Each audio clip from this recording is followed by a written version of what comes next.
Assalamualaikum warahmatullahi wabarakatuh. Nama saya Dwi Mary Ningtyas Putri, NIM E2019-3110. Nah, saya di sini akan menanggapi video yang diberikan oleh Bapak dosen Dr. Abdul Wadud Nafis, LCMI, yang berjudul tentang teori pendapatan nasional.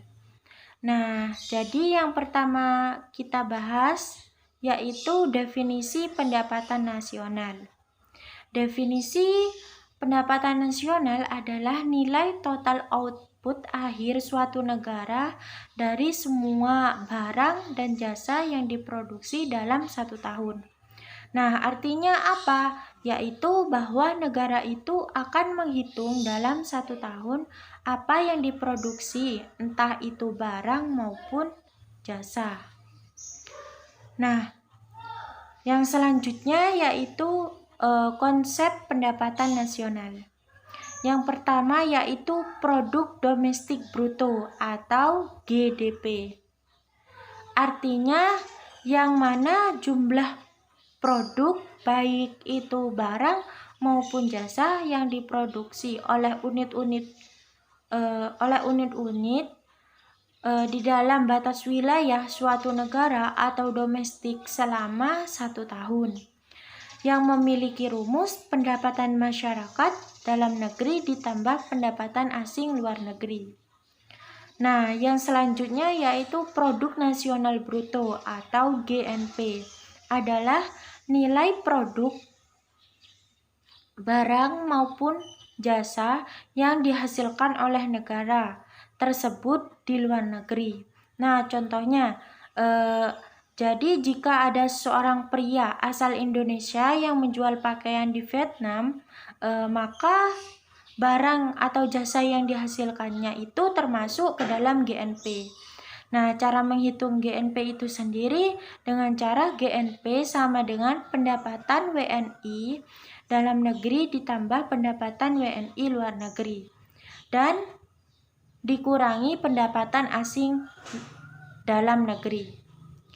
Nah, selanjutnya yaitu produk nasional neto atau NNP adalah produk nasional kotor atau GNP dikurangi penyusutan.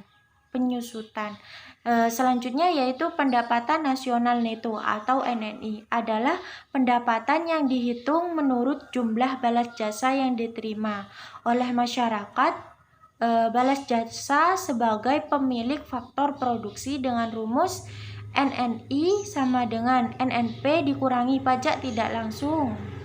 Dan selanjutnya yaitu pendapatan perseseorangan atau PI merupakan jumlah pendapatan yang diterima oleh setiap orang dalam masyarakat termasuk pendapatan yang diperoleh tanpa melakukan kegiatan apapun. Nah, contohnya misalnya seorang karyawan kantor maupun pendapatan wira swasta yang didapatkan secara berantai. Cara menghitungnya yaitu PI sama dengan NNI dikurangi pajak perusahaan, dikurangi iuran, dikurangi laba ditambah transfer payment. Transfer payment di sini ialah penerimaan yang bukan balas jasa produksi, melainkan diambil sebagian dari pendapatan nasional tahun lalu.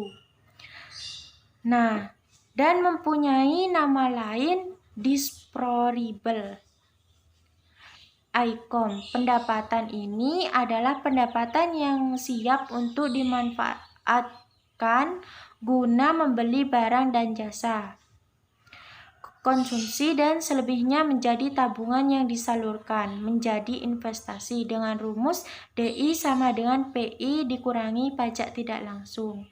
Nah, jadi manfaat perhitungan pendapatan nasional itu yaitu diantaranya mengetahui tingkat kemakmuran suatu negara, mengevaluasi kinerja perekonomian, dan mengukur perubahan perekonomian suatu negara secara berskala. Nah, poin selanjutnya yaitu macam-macam metode perhitungan.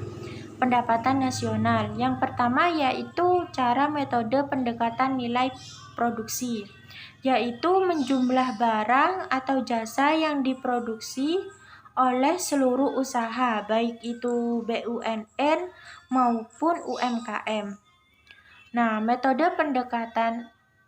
Yang kedua yaitu metode pendekatan, yaitu pendapatan nasional yang menghitung jumlah pendapatan berbagai faktor produksi yang memberi sumbangan terhadap proses produksi.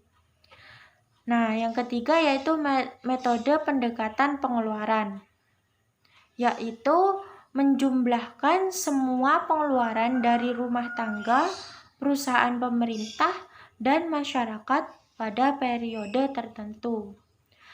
Selanjutnya yaitu pendapatan nasional dalam perspektif ekonomi Islam. Yang pertama yaitu pendapatan harus dapat mengukur penyebaran pendapatan individu rumah tangga. Yang kedua harus dapat mengukur produksi di sektor pedesaan. Yang ketiga harus dapat mengukur kesejahteraan ekonomi.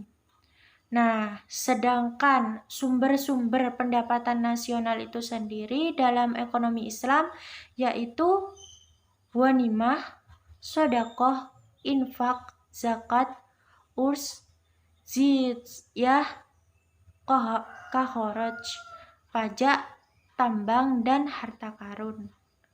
Dan yang terakhir yaitu wakaf. Sekian video dari saya, kurang lebihnya mohon maaf.